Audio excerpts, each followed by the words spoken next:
നിയമസഭാ തെരഞ്ഞെടുപ്പിന് നാമനിർദ്ദേശ പത്രിക നൽകാൻ ഇനി 2 മണിക്കൂറിൽ താഴെ മാത്രമേ സമയമുള്ളൂ. 3 മണിക്ക് ആ സമയപരിധി അവസാനിക്കുകയാണ്. പ്രതിപക്ഷ നേതാവ് വി ഡി സതീശൻ, മന്ത്രി G R Anil, V N Vasavan തുടങ്ങിയവർ ഇന്ന് നാമനിർദ്ദേശ പത്രിക നൽകി.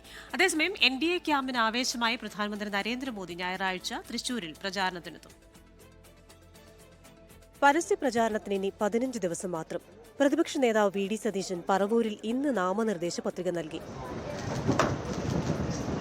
എനിക്ക് കെട്ടിവെക്കാനുള്ള പണം നൽകിയിരിക്കുന്നത് പ്ലാച്ചിമട സംരക്ഷണ സമിതിയാണ്, സമരസമിതിയാണ്.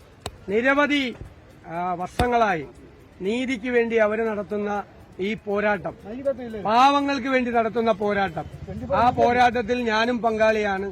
നാളെ മുതൽ മറ്റു മണ്ഡലങ്ങളിൽ വി ഡി സതീശൻ പ്രചാരണത്തിനെത്തും. നെടുമങ്ങാട്ടെ LDF സ്ഥാനാർത്ഥി മന്ത്രി ജി ആർ അനിലും പത്രിക സമർപ്പിച്ചു.